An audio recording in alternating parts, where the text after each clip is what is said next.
Good evening, I'm Pinky Webb. Tonight we ask the questions, we tackle the issues, we clarify matters, and we get on point.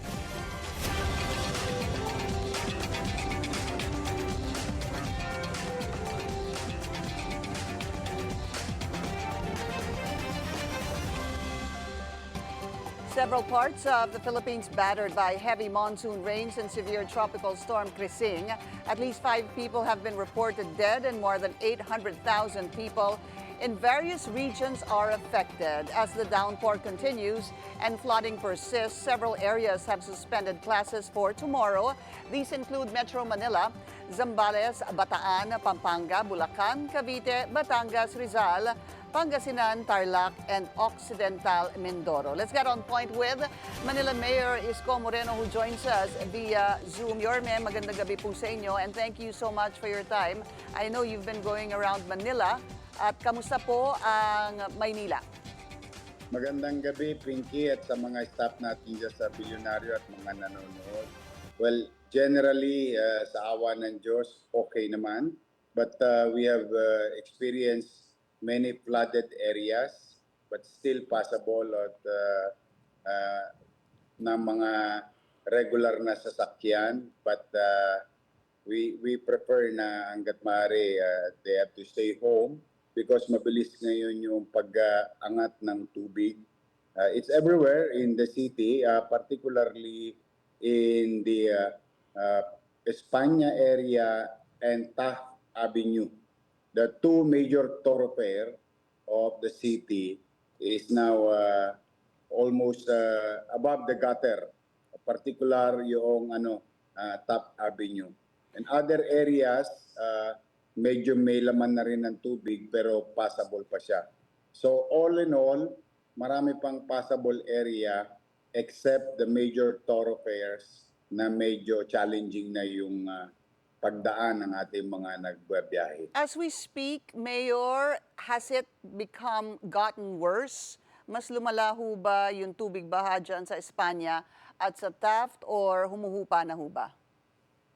Pag hindi tumigil ang ulan at ambon at patuloy ang pouring of water, yes, it will. It will and may worsen the situation.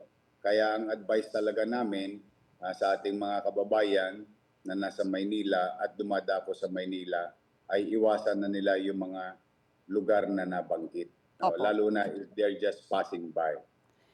Matagal na pong problema yung baha sa Maynila. Ano ho ba talaga ang root cause nito?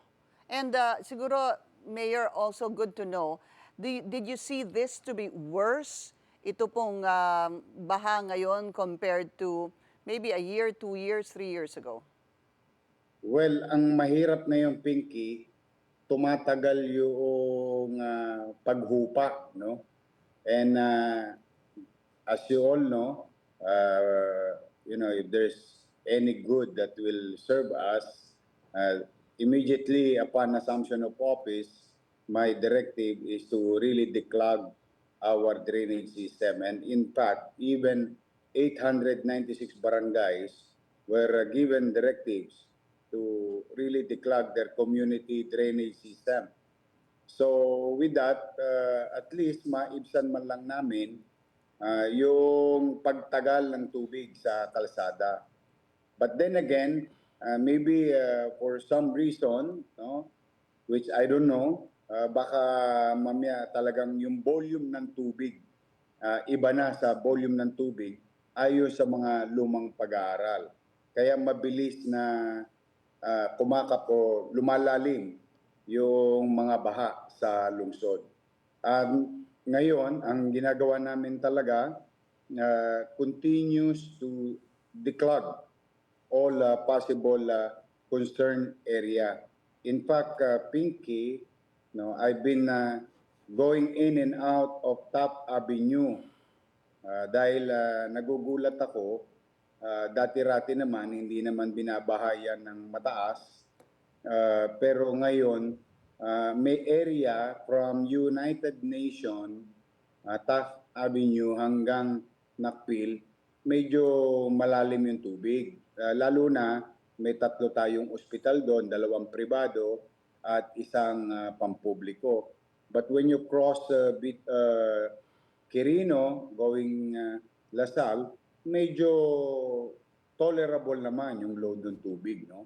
Kaya sabi ko, once and for all, buksan natin yung drainage and let's see to it kung talaga bang barado na ito. Dahil nung Yeah. isang araw, bago pa dumating itong malakas na bagyo, pinuntahan ko yung kanto ng MCM, nakita namin ang puro burak yung drainage. At ngayong gabi, pinagsama-samang effort na gagawin ng regional office ng DPWH, the north and south of DPWH, the city government, city engineering, the city government DPS, the city government NTPB. We're going to open manhole along the said road and makita na namin kung ano ba talaga ang diferensya. Ito ba'y barado o hindi? Kung hindi barado, what's causing it? Yeah. Like katulad noong tanong mo. So- So that we can answer the people from Malate kasi nagtataka kami bakit ang Malate recently masyadong tumataas ang tubig. Well, Mayor, it's good to find out what is really causing this. Pero gaya ng sabi mo kanina, meron ka ng utos sa 896 ho ba sabi nyo na mga barangay Yes, to barangays. declog.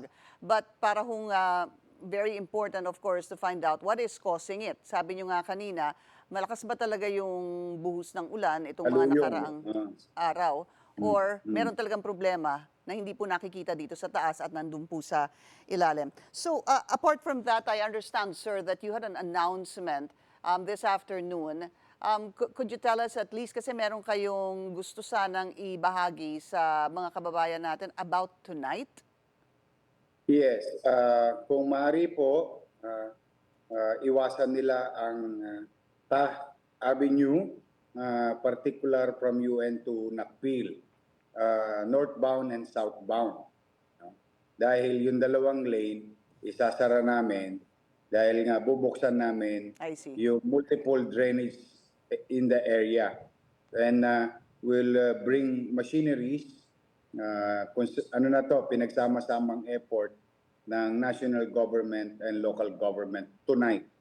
It's gonna happen tonight, and we need to do it because tomorrow we'll be expecting more rains from medium to heavy as per Pagasa and our internal meteorologists. It's good you were able to get the machinery for this, sir. Just trying to pull out some resources from the national government. Meron din kaming sarili namin na ginagamit, but everything will be focused, all available equipment will serve the area tonight. Just for the, alam mo yung gusto mo minsan tuldukan, na para malaman mo talaga what's causing it. Yeah. Because it's very important, Pinky, itong areang ito, on top of Espanya, which is our U-belt, no? Itong southern group of university sa Taft Avenue and Hospital, napakaraming naglalakad na tao. At nakakaawa yung mga sumasakay ng LRT at natatapak talaga sila sa baka kasi umaabot na hanggang bangketa. And those patients, yung parking lot nga ng PGH kaninang hapon, halos pinasok na ng baha. So it should be a concern, no? Right. Kasi maraming institution at maraming foot traffic plus the vehicular traffic in that area. Yung pong any more announcement, I wasn't able to catch the whole, that hour you had speaking to the public. Apart from yung sinabi nyo ngang iwasan ito or talagang hindi na iwasan, wag dumaan dito sa UN Nakpil, no? Yormes, what you said. Any other announcement from this afternoon? Okay, sa ating mga kababayan, katatapos ko lamang po mag-meeting sa MDRRMO at City Disaster Risk Reduction Council. Nagpa-emergency meeting ako ng 6:30 p.m. a few minutes ago.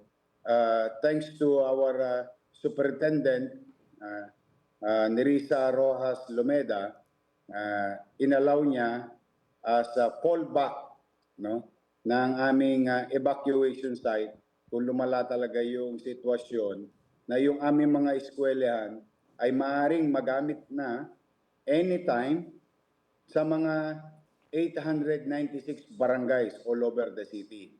On top of our evacuation sites na ready na. Two, we have already 35 families, Pinky. We have already 35 families evacuated.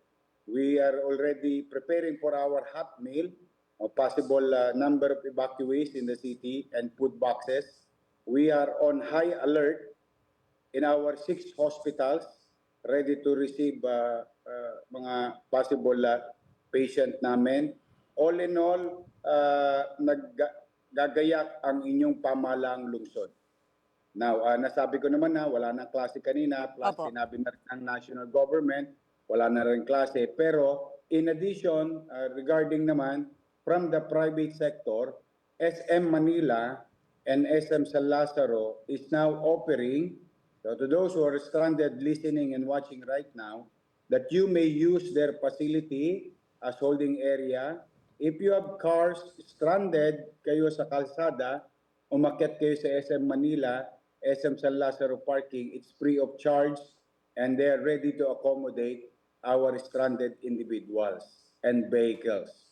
You can utilize SM Manila and SM San Lazaro. And I can imagine, Mayor, kung magpatuloy po yung ganitong klaseng panahon, ay magiging ganun pa rin ang polisiya ng mga malls, sir. Well, we're just happy that they're helping. Nobody asked them to do so, but on their own initiative, we're very grateful to them. Talaga namang dapat na mga kapurihan. And I hope that others also will follow the same. All right. So, makikibalita na lang po kami sa inyo, Mayor, regarding doon po sa inyong magiging activity tonight dyan po sa UN Nakpil to find out what is causing the flooding over there. And we hope Yes. to get an update from you again. In the meantime, sir, take care. Maraming salamat po sa inyong oras. Manila Mayor Thank you, Isko Pinky. Moreno. Thank you, sir. We'll be taking a short break. Stay tuned. This is On Point.